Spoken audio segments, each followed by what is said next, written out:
My name is Eliza Tran, and I'm 25 years old. You probably wouldn't know me if you read one of those glossy business articles about the startup I helped build. They never mention me. Not once. But I was there. I was it. Every line of code, every system that held the company together? That was me. I still remember the first day I walked into that garage, because it really was a garage, with concrete floors that reeked of engine oil and desperation. Jordan, my cousin, had convinced me to come check it out, like we were starting a band. But it wasn't a band. It was three guys with a whiteboard full of buzzwords, a Google Doc labeled business plan, Draft V6, that had more typos than actual strategy, and one old MacBook Pro that ran like it had bronchitis. Eliza, you're smart, Jordan said. We just need someone to set up the back end. Just basic stuff to get us going. I was 19. I had just dropped out of my second semester of college, not because I wasn't capable, but because my scholarship got pulled after my mom got sick and I couldn't keep up with both hospital visits and finals. I was lost. Angry. Hungry for something that felt like control. So I stayed. I slept on a futon in the corner of that garage for the first 3 months. I ate ramen and drank gas station coffee and taught myself server architecture off YouTube tutorials. While Jordan and his co-founders, Jason and Amir, were out schmoozing potential investors in overpriced hoodies and throwing around phrases like disruption and scalability, I was writing the engine that would become our actual product. They built a pitch deck. I built an infrastructure. They sold a dream. I coded it into reality. And when the first investor finally said yes, $500K in seed funding, I didn't get a title. I didn't get equity. I got an Apple Watch and a verbal thank you. But I stayed. Because I believed in it. Because they were like brothers to me, messy, arrogant, but brilliant in their own chaotic way. And because I thought that if I just kept showing up, kept doing the work, eventually they'd see me not just as the tech girl, but as a partner. An equal.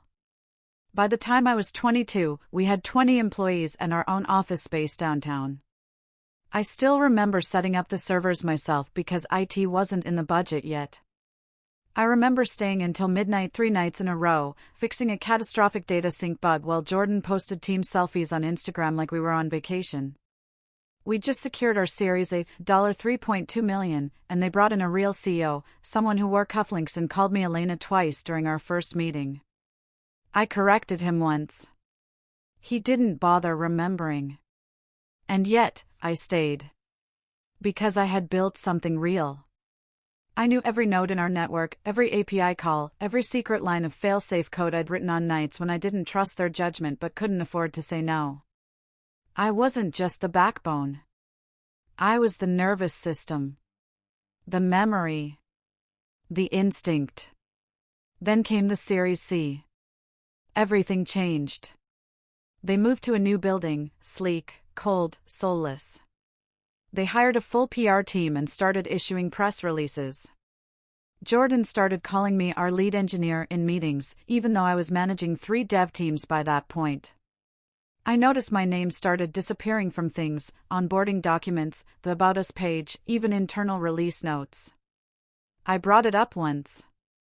Eliza, Jason said with that easy smirk, you're being sensitive. We're all cogs in the machine now. Titles don't matter. Funny, coming from a guy who just added co-founder and visionary to his LinkedIn. The final blow came on a Thursday afternoon. I'd been up all night patching a vulnerability that could have wrecked our biggest client if it had gone live. My hands were still shaking when I walked into the conference room for what I thought was a strategy sync. Jordan was there. Jason too.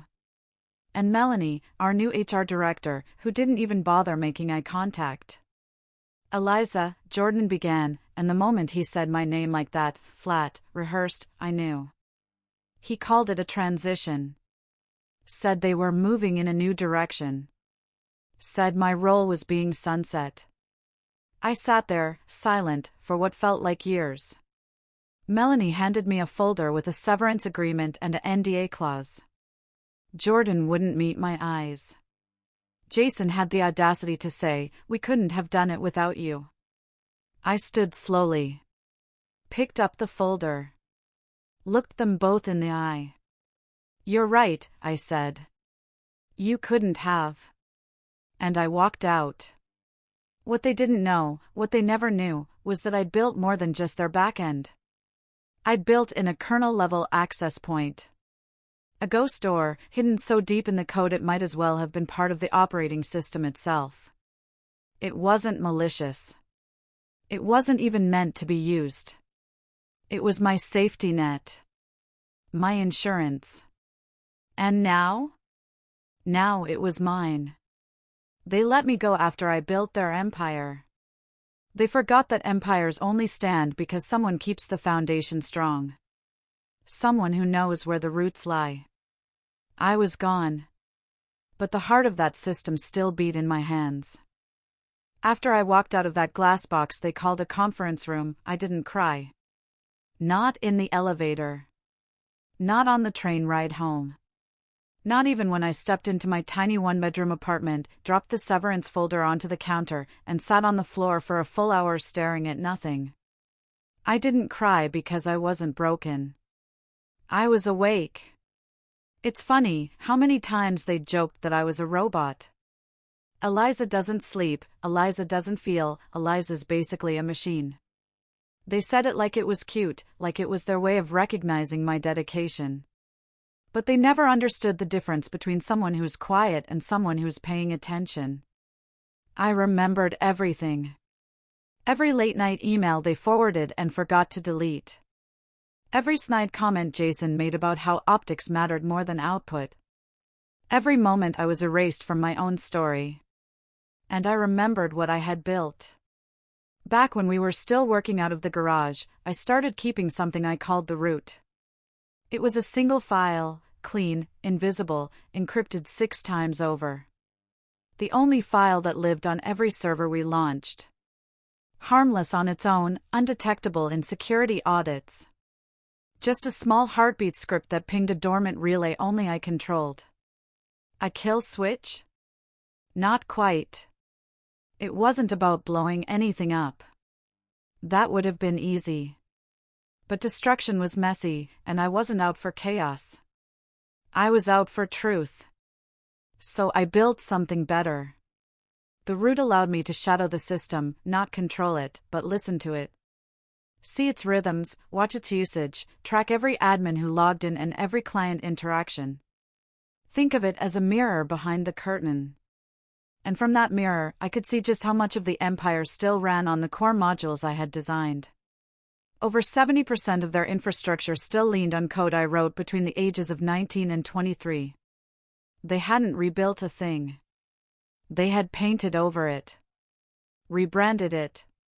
Glossed it up with fancy dashboards and buzzwords, but the machine underneath? It was mine. And it was vulnerable. I spent the next few days in the quiet. Not idle, just focused. I turned off all social media, shut down my old work laptop, and pulled out the one I used when I needed to be invisible. The gray Lenovo with no stickers, no webcam, no real name attached to it.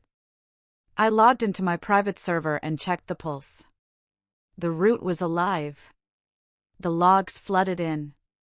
Server events. Admin access. API requests. I watched Jordan's new CTO try to launch an update and crash the staging server twice in one night. I watched them copy and paste a chunk of my original codebase into a new module and slap someone else's name on it. It didn't even make me angry. It made me certain. They had fired me, but they still needed me. And they didn't even know it. The next part of the plan wasn't about revenge. That's too romantic. Too easy. What I wanted was recognition. Quiet, irrefutable, public recognition. Not a lawsuit. Not a dramatic exposé. Just a moment, one undeniable moment, where the world saw the foundation shake and wondered who had built it. So I got to work. First, I built the interface. A small dashboard hidden behind a secure proxy, accessible only to me. From there, I could visualize the entire system: server health, data flow, client usage. I even mapped the dependencies to show how every new innovation they had layered in was still rooted in my original architecture. Then, I wrote the script. I called it Chrysalis. All it did was swap out a single layer of the system, a visual skin that overlaid a banner on every client dashboard for 3 seconds upon login. That was it. 3 seconds. Long enough to see, short enough to ignore. The message?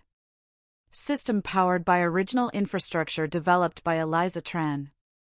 You're welcome. I scheduled it for midnight Friday, Pacific time, when no one at HQ would be watching. And then I waited. At 12 o'clock and 1 second a.m., it deployed. At 12 hours and 4 seconds, it was over. But by 12:03, the first email hit their customer support inbox: "Who is Eliza Tran?" By 12:17, there were screenshots trending on Twitter, Reddit, LinkedIn. By 12:29, Jordan's phone must have been ringing off the hook. They had no idea how I'd done it. They panicked. Issued a minor back-end anomaly statement by morning. But the damage was already done. You can't unsee a name that was never supposed to exist. Especially when it's connected to something people rely on. They couldn't deny it was me. Because the truth wasn't in a courtroom, or a blog post, or an angry email. It was in the code. The empire they built still needed my heartbeat to run. And now? Now everyone knew.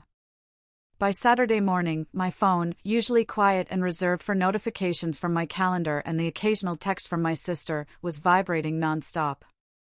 Not from Jordan, Jason, or anyone from the team, they still hadn't dared contact me, but from reporters. A few tech blogs. A podcaster I used to listen to who somehow got my personal number. Eliza, is it true? Can we talk on the record? Are you the original creator of the framework behind Pulsar Sync? I didn't reply. Not yet. I wasn't interested in interviews or spotlights. I wanted the narrative to catch fire on its own. And it did. The banner I'd left up for 3 seconds had been captured in over 100 screenshots, dissected in Reddit threads, debated on Hacker News, and immortalized in a blog post titled, "The Ghost Behind the Code, Who is Eliza Tran?" That one made me laugh. A ghost. I had been the bones, the blood, the nervous system of that entire machine for nearly 6 years. And yet, it took a digital whisper for anyone to ask my name. I spent the weekend monitoring the chaos from my dashboard. They didn't know how much access I still had, read-only, sure, but it was enough to watch. I saw them spin up panic meetings, clone test environments, run code audits, and, my personal favorite, try to remove all non-essential legacy scripts. Spoiler alert, they couldn't. My code was the essential. I'd written it modular and clean. They could remove it, sure, but they'd also watch their product unravel thread by thread. Like pulling one piece from a Jenga tower, maybe you get away with it, maybe the whole thing collapses. Meanwhile, someone on LinkedIn had written a detailed timeline of the company's growth compared to leaked GitHub logs they'd sourced anonymously. Not for me, I never needed to leak anything. The truth was always there, just buried. In that post, they pointed out something I'd almost forgotten: the signature on the earliest commits. Etron 1998. I hadn't even realized I'd left that there. It was the username I made back when I was a teenager. I used to hate it. It felt childish. Now? It was a fossil. A timestamp. A truth. On Sunday night, I got the first email from Jordan. Subject: Can we talk? I stared at it for a long time. There was no apology. No subject line like, "We were wrong." Just that vague, careful phrase. Can we talk? I didn't reply. Because I wasn't ready to talk. Not yet. They still didn't get it. This wasn't about bitterness. This wasn't about being fired. This was about value. Mine. They'd treated me like a cog. Replaceable. Silent. The girl in the background with the hoodie and the headphones. But now they saw what happened when that girl stopped being quiet. On Monday, the company released a formal statement, a 3-paragraph post that tried to downplay the event. They called it an unexpected reference artifact that had sparked renewed appreciation for the many contributors to Pulsar Sync's early development. Contributors. I read it over breakfast. No name. No correction. Just that vague PR shuffle meant to smooth things over without admitting fault. I closed the article. And I opened my backup drive. There were files there, emails, notes, changelogs, commits with time-stamped screenshots. Not dirt. Just truth. Proof. Years worth. All mine. I thought about releasing it. I really did. But something inside me whispered, not yet. Instead, I did something that surprised even me. I bought a domain. rootedbyeliza.com. And I uploaded one thing, a single-page website, plain text on white background. It read, yes. I built the core infrastructure behind Pulsar Sync from 2017 to 2022. I was let go in 2023 without recognition or compensation for my work. This isn't a threat. This is a footprint. My name is Eliza Tran. I built it. And you're welcome. No flashy logos. No code dumps. Just the truth. By Tuesday morning, the site had over 40,000 hits. I didn't link it anywhere. It just spread. And for the first time in my life, people said my name not like a footnote, but like a foundation. 3 days after I launched the website, my old email, one I hadn't touched in months, pinged with a new message. Subject, let's make this right. From jason.nguyen@pulsarsync.io. I didn't open it right away. I knew exactly what it would say. I didn't need their apologies. Not when the truth had already done more than their words ever could. They thought this was about me wanting to come back. That I missed the job, or the title, or the clout. But I hadn't built Pulsar Sync for recognition. I'd built it because I believed in what we were creating. I built it because, in those early days, it gave me purpose. Gave me roots when I had none. And then they took that from me. Not just the job, but the narrative. They rewrote the story without me.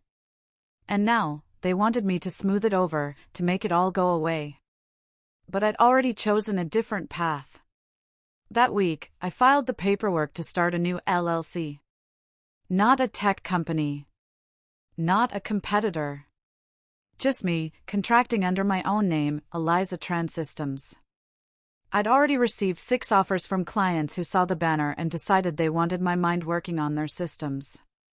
One even asked if I'd help rebuild something from scratch. Said they wanted to do it right this time.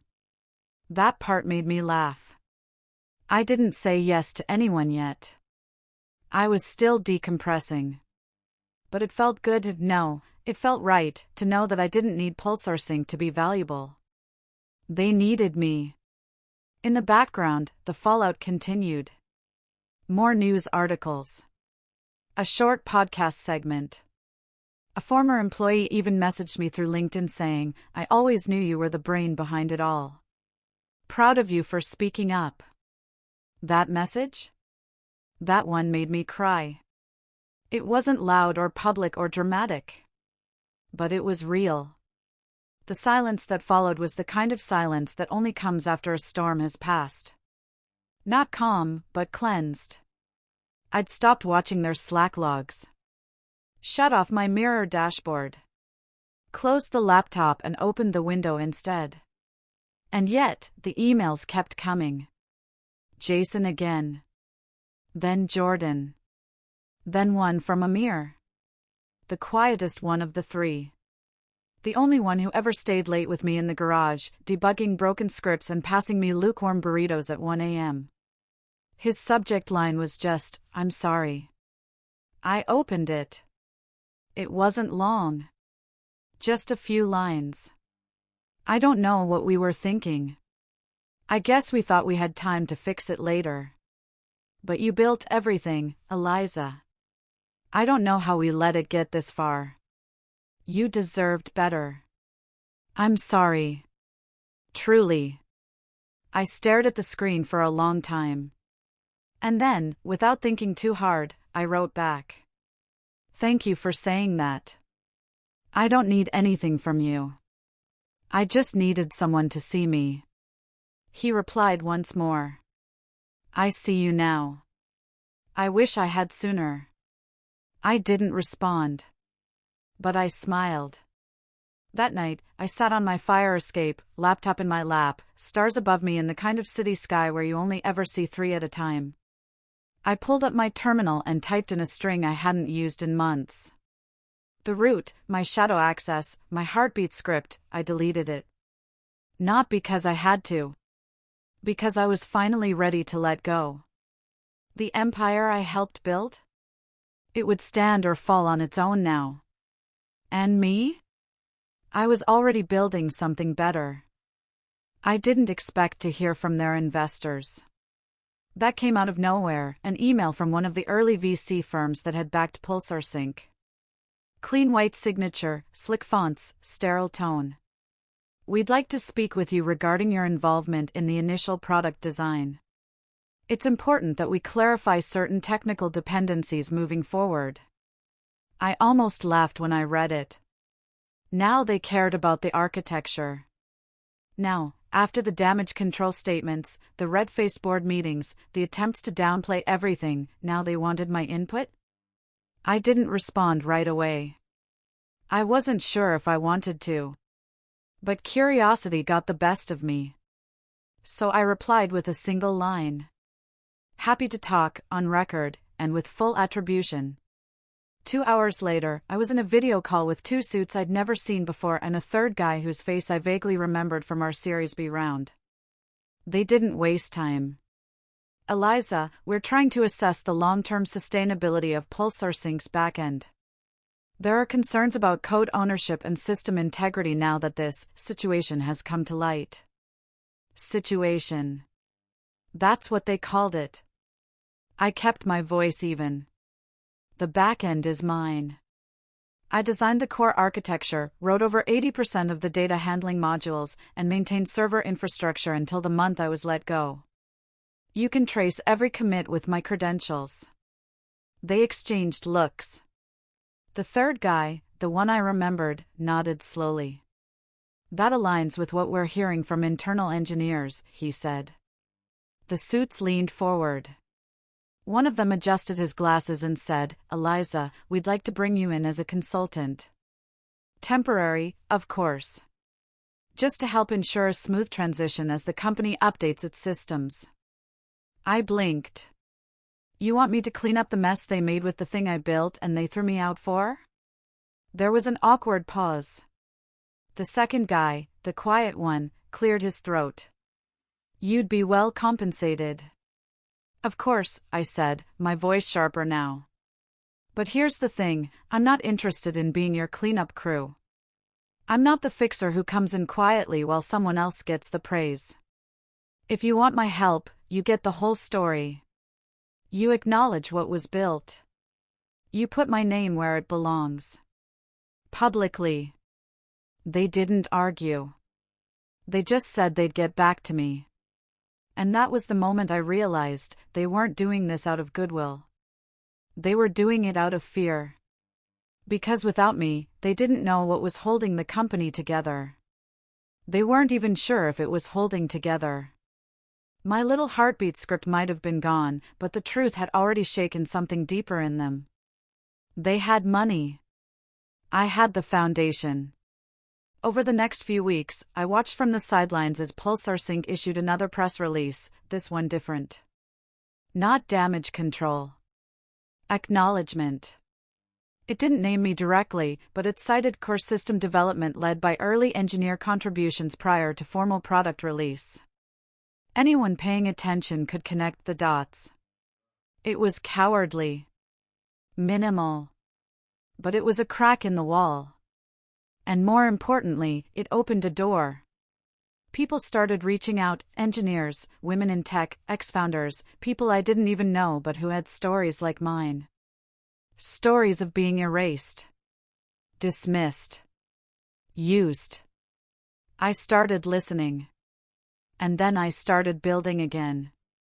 Not a product. Not yet. A platform. Not for code, but for voices. I called it Founders Without Fame. A space for the ones like me. Quiet architects. Ghostwriters of empires. The people who build things that change lives and get written out of the story. The site went live 2 months later. The first story I published? Mine. The launch of Founders Without Fame didn't go viral. It didn't crash servers or trend on Twitter or suddenly land me on a TED Talk stage. But it landed. In the inboxes of people I didn't know I needed, and the DMs of strangers who somehow already knew what it felt like to be erased. The first week, we had 6 stories. By the end of the month, there were nearly 50. There were women who had built biotech platforms from scratch, coders who'd launched the first versions of apps before being replaced by more qualified hires, and designers whose UX work had been absorbed into the company's style guide without attribution. Some were still raw. Some were written in anger, others in heartbreak. All of them, truth. Every post was signed. Not anonymously. That was the point. Names deserve to be seen. One of the stories was from a guy named Miles, who used to work at a big fintech startup. He built the entire fraud detection algorithm they now license to banks worldwide. He wrote, "I never thought anyone would care who wrote the foundation, as long as the tower didn't fall. But now, I want my name carved into the stone." I read it 3 times. And I knew we had something. I still remember the day my story got featured on a small tech ethics podcast. Just a 5-minute segment in an episode called The Invisible Founders. The host read an excerpt from my site, the same sentence I had typed on that plain white page weeks ago. "My name is Eliza Tran. I built it. And you're welcome." It caught fire again. But this time, something was different. People were no longer asking, "Who is she?" They were asking, "How many more are there?" Meanwhile, back at Pulsar Sync, the slow unraveling had begun. Jordan resigned to pursue new ventures.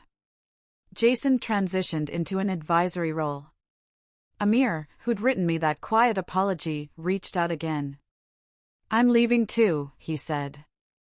"I can't keep working somewhere that's still trying to rewrite history. I want to build something real again. If you ever need a co-founder." I didn't answer right away. But it stayed with me. I'd spent so long thinking I had to work under someone else's vision. That I was just the hands. The brain. The ghost. Now people asked for my vision. I started sketching a new product. Not an empire, not an answer to Pulsar Sync. Just a clean platform that treated its users like collaborators, not consumers. I called it Root. Because we all grow from something deeper than what people see. One afternoon, while I was working on the landing page, I got an email from a tech journalist I respected. She asked if she could interview me. Not just about Pulsar Sync, but about the wave of people who were telling their stories because I'd told mine. I almost said no. Then I realized I wasn't hiding anymore. I met her in a quiet coffee shop downtown. She ordered chai. I ordered tea. She asked gentle questions, never pushed. Just let me talk. I told her everything. Not for the drama. For the record. When the article published, the title was simple. The architect they forgot, and why she doesn't need them anymore. Underneath it, just one line. You can silence a voice, but you can't erase a blueprint. Eliza Tran. And just like that, I wasn't invisible anymore. I was inevitable. A year after they let me go, I stood on a stage in a small auditorium in San Francisco. Not a stadium. Not a sold-out conference. Just a room filled with founders, builders, and a few college students who had stumbled in out of curiosity. The event was called Under the Hood: Stories from the Builders. I didn't plan to speak. I was just there to listen. But someone must have told the organizer I was in the audience, because midway through the panel, she came up to me during a break and whispered, "Would you be willing to say a few words?" My first instinct was no. But something inside me shifted. I walked up to the mic when she called my name. The room clapped politely. A few people nudged each other, probably recognizing me from the article or maybe from the website. I took a breath and looked out at the rows of faces. Young. Tired. Brilliant. Builders. "I'm not here to talk about revenge," I began, voice steady. "I'm here to talk about recognition. The kind that doesn't come with headlines or titles or even salaries. The kind that lives in the work itself." I told them about the garage. The long nights. The silence that followed. But then I told them about founders without fame. About the stories we'd collected. About the ecosystem we were quietly building, a network of unseen architects finally stepping into the light. "We were always here," I said. "We just stopped waiting for permission to be seen." When I stepped down, the applause wasn't wild. It was soft. Sincere. Like a thank you whispered instead of shouted. And that was enough. Afterward, a girl came up to me, barely 20, wide-eyed, nervous. "Do you think it's worth it?" she asked. "To build something when you know they might take it from you?" I looked at her and smiled. "No one can take what's in your hands if you never forget it's yours," I said. "They can steal your credit, not your creation." That night, I walked home instead of calling a ride. The city buzzed around me, neon lights flickering in windows, the chill air full of the kind of promise that only comes when you've survived something. When you've let go of an empire and chosen to build your own. Echo Root was still in beta, still rough around the edges. But it was mine. Not built for attention. Built for function. For fairness. For people like me. And it was growing. No press blitz. No hired CEO. Just users, logging in, creating something real. Sometimes, I still check the old dashboards from Pulsar Sync. Not to spy. Just to remind myself. The machine still runs. But the heart? That left with me. And I'm not a ghost anymore. I'm the blueprint they'll never replicate.